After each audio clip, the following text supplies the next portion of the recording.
Praise the Lord. I welcome you all in the priceless name of our Lord Jesus Christ. This day I want to share with you about the promise God gave me for the year 2021.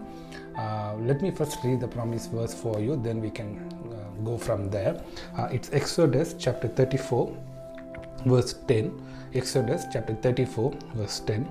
I'll read it for you. The Lord replied, "Listen, I'm making a covenant with you in the presence of all your people. I'll perform miracles that have never been performed anywhere in all the earth or in any nation, and all the people around you will see the power of the Lord, the awesome power I will display for you." So when I spend my time in the presence of the Lord, specifically he mentioned about the last line, the awesome power I will display for you. So this is the promise verse God gave me for this year 2021 new year. The awesome power I will display for you. And also Lord said this year will be the year of promotion. This will be the year of power that God will display for us, and also this will be the year of discipleship. This will be the beginning year of the revival that yet to start in this world. So from this year onwards, we will see the beginning of a great revival that God has appointed for this world. So let's go further into that. So every year we receive promise from the Lord, right? As the Christians, we seek the Lord. What is the Lord you want to do in my life? So many of us, we receive it, but always we say, Lord spoke to me this promise, but it is not fulfilled. It has been not fulfilled in my life. That's because we should understand, when you receive the promise, first of all, you should take ownership of it. You should be able to take ownership of the promise. Okay? The promise here you see is given by Lord to Moses. Chapter 34:10, the Lord giving this promise to Moses. But if you read chapter 34 verse 1, Exodus, it says, "Then the Lord told Moses, chisel out 2 stone tablets like the first one. I will write on them the same words that were on the tablets you smashed." So you are seeing that this promise is given to Moses second time. This is not the first time, but why you have to give him second one? Because the first one, when God gave him, he broke it. So Lord says, now I'm going to give you the same promise, same command, but there's the only difference. You have to chisel out a new stone, right? But let us see why he even broke it. Let's turn to Exodus chapter 32 verse 15 and 16. Exodus chapter 32 verse 15 and 16. Then Moses turned and went down the mountain. He held in his hand the 2 stone tablets inscribed with the terms of the covenant. They were inscribed on both sides, front and back. These tablets were God's words. The word on them were written by God himself. So first time when Moses went, he fasted there 40 days, day and night. And when he came, God gave him 2 stones. Moses did not take any stone with him. God gave him the stone, and he inscribed on that the covenant and the command that you want to share with Moses, right? But when he came down, what happened? He had to broke it. Let's see what happened there. Exodus chapter 32 verse 19. When they came near the camp, Moses saw the calf and the dancing, and he burnt with anger. He threw the stone tablets to the ground, smashing them at the foot of the mountain. So he himself smashed the stone. So here the problem is he smashed the stone. So Lord have to give him again the command. That's why we read earlier in Exodus chapter 34 verse 1. Lord says, I'm going to give the command to you again, but you have to do something from your side. You have to chisel out a new stone as same as the first one. So in reference to this, if we go back to one verse in Ezekiel, that will help us to understand what is that chiseling out a new stone. Let's turn to Ezekiel chapter 36 and let us read verse 26 from that. Ezekiel chapter 36 verse 26. "And I'll give you a new heart, and I'll put a new spirit in you. I'll take out your stony, stubborn heart and give you a tender, responsive heart." Now this is the difference. I'll remove the stony heart and I'll give you a tender and responsive heart. So when you receive the promise, first time when Moses, when he received the promise, his stone was hard, which means that he is the first one who broke the command, because was filled with anger. For the jealous of God, of course. He was so loving the God, but still he couldn't control his anger.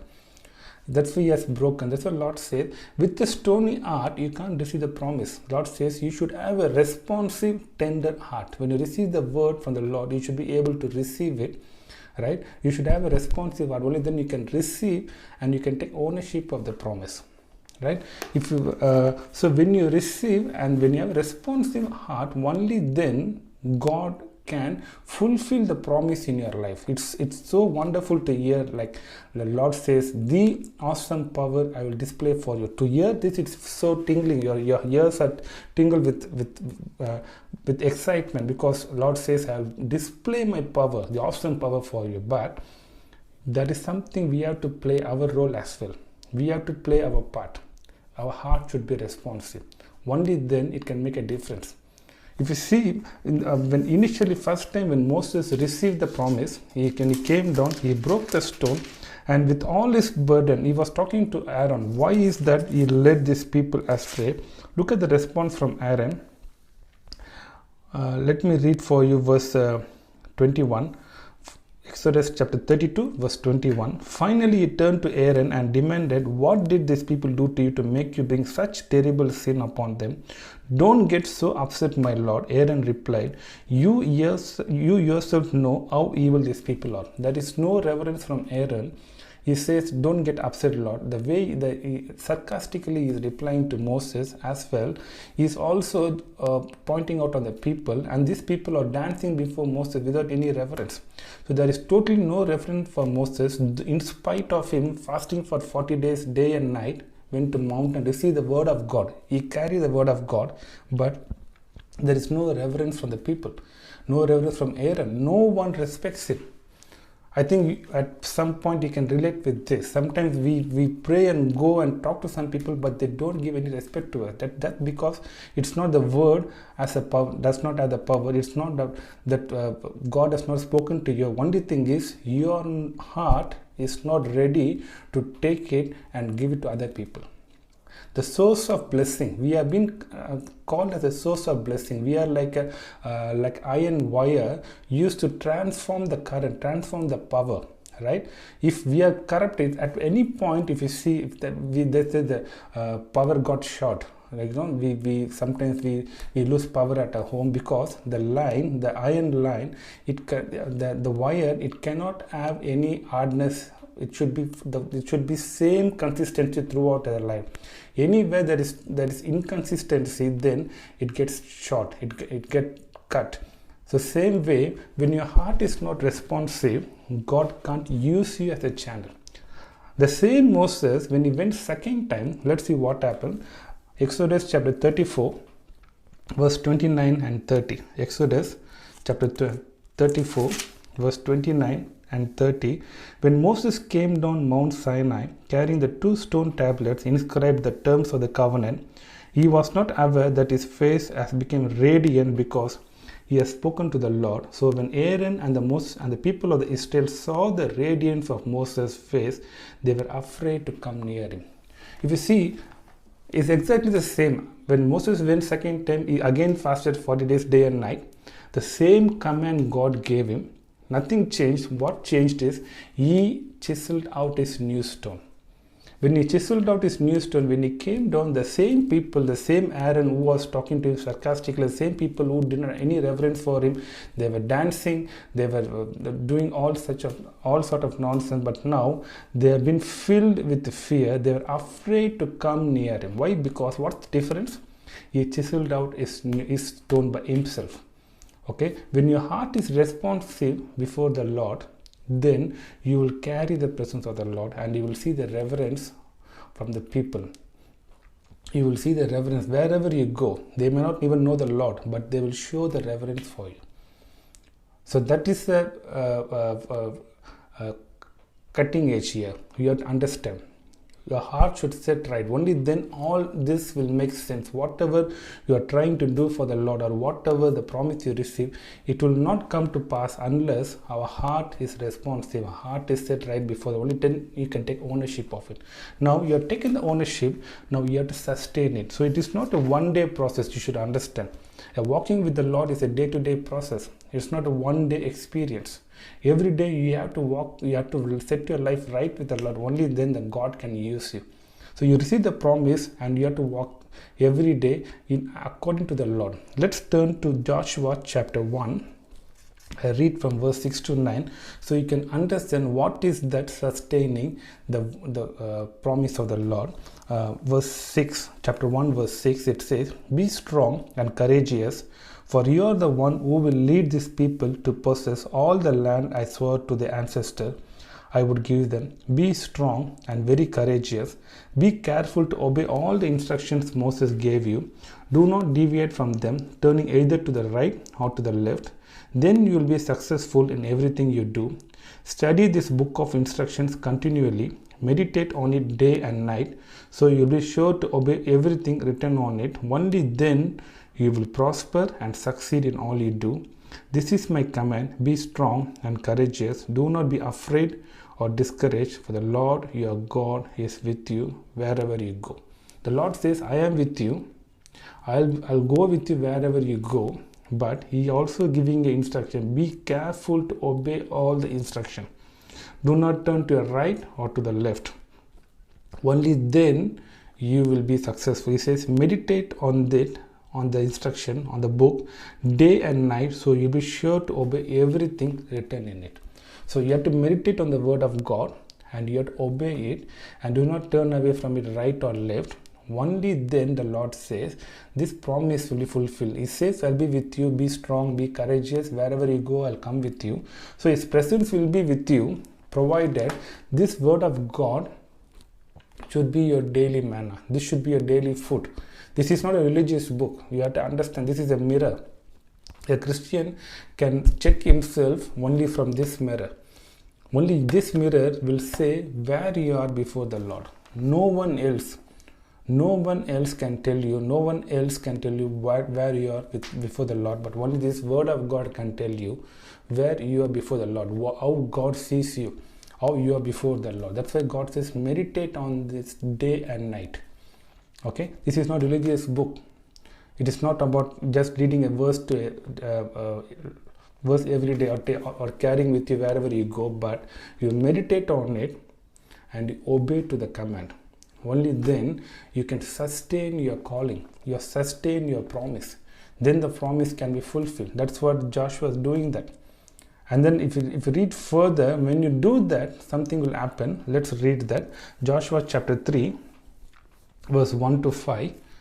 Early the next morning, Joshua and all the Israelites left Acacia Grove and arrived at the banks of the Jordan River, where they camped before crossing. 3 days later, the Israelite officer went through the camp, giving this instruction to the people: when you see the Levitical priests carrying the ark of the covenant of the Lord your God, move out from your positions and follow them. Since you have never traveled this way before, they will guide you. Stay about half a mile behind them, keeping a clear distance between you and the ark. Make sure you don't come any closer. You see that Joshua giving an instruction to the people, but what is very interesting, in the 4th verse it says, since you have never traveled this way before, they will guide you. And Joshua giving an instruction for the people to take a new way in their life. As a Christian, if you want a blessing, you should have a burden for the souls. You should be able to guide somebody in a new way. They may not know the Lord. They may not know the hope. They may not have the hope in their life. They may not know the love of the Lord. You are responsible to show them the new way, because Jesus says, I am the way, I am the truth, and I am the life. Right? So you have to show that way to the people. That's what you are called for. Why God want to display awesome power in your life? He want you to show that new way to the people. And here Joshua is doing that. If you read verse 5, it says, then Joshua told the people, purify yourself, for tomorrow the Lord will do great wonders among you. He is guiding them the new way. And how He is guiding them? He is asking them to purify themselves. When you have soul burden, when you go and tell people, okay, you believe Jesus will do miracle for you, yes, but the fundamental, the underlying promises, what He's doing is purifying them.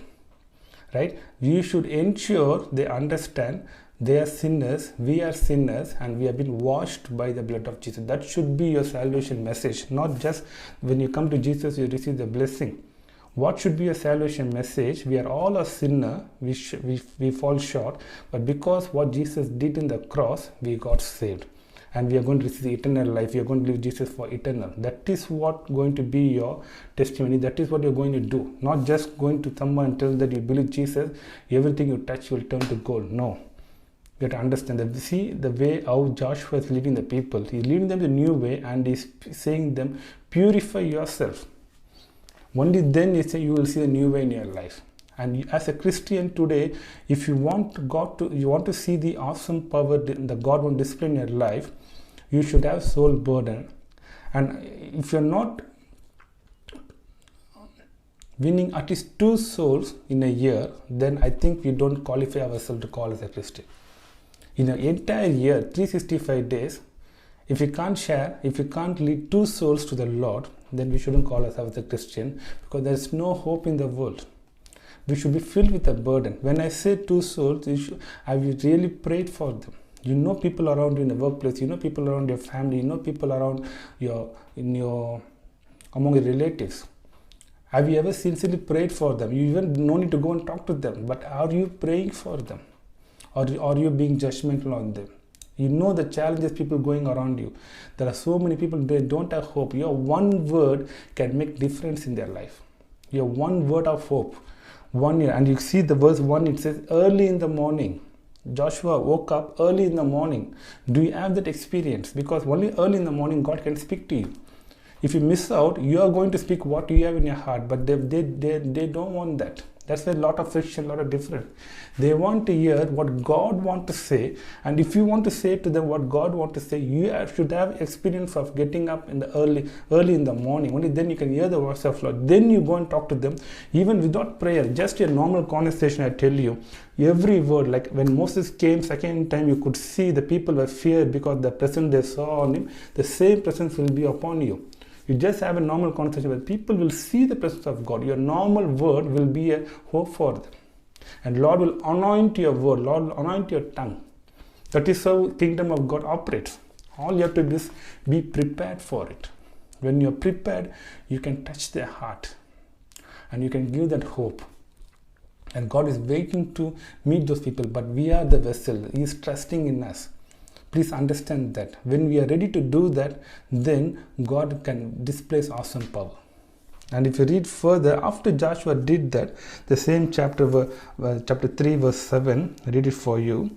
Then Lord told Joshua, today I will begin to make you a great leader in the eyes of all the Israelites. They will know that I am with you, just I was with Moses. And you could see Joshua receive the promotion there.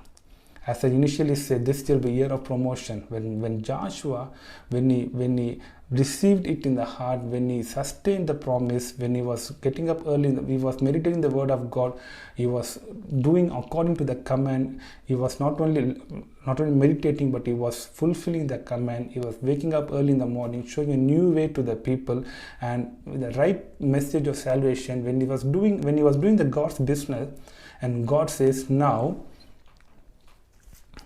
Verse 5 we read, verse 7, Lord says, today I will begin to make you a great leader. That is why we receive the promotion. Promotion, we can't promote ourselves. God have to promote, but there is a process we have to follow.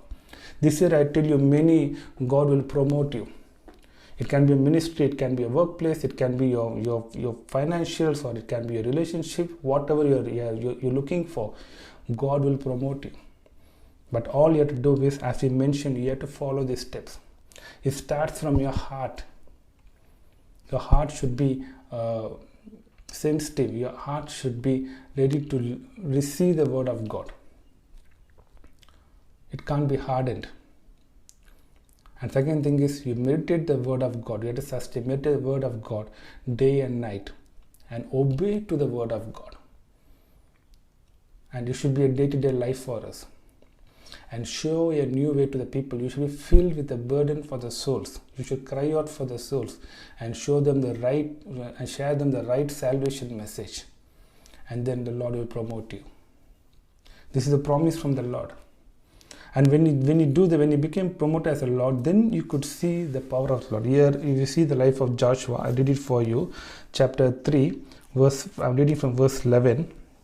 Look, the Ark of Covenant, which belongs to the Lord of the whole earth, will lead you across the Jordan River. Now choose 12 men from the tribe of Israel, one from each tribe. The priest will carry the ark of God, the Lord of all the earth. As soon as their feet touch the water, the flow of water will be cut off upstream, and the river will stand up like a wall. For a man to come and say, till now nothing happened.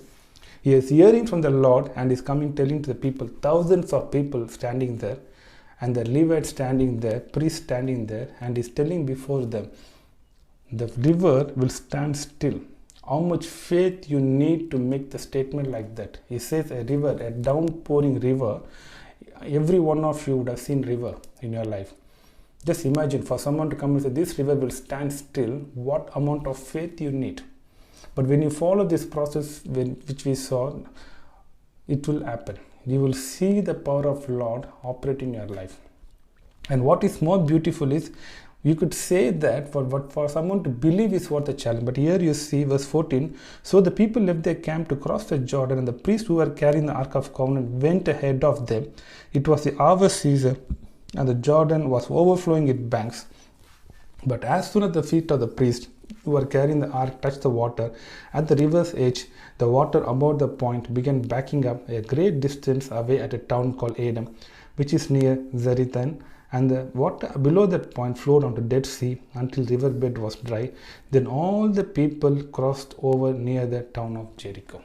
Whatever he said, they believed it. First the priest, not even the people, the priest believed, they went ahead, and all the people believed. That's what happened with Moses. When he came second time, people could see the presence of Lord in his life. They were afraid to see him.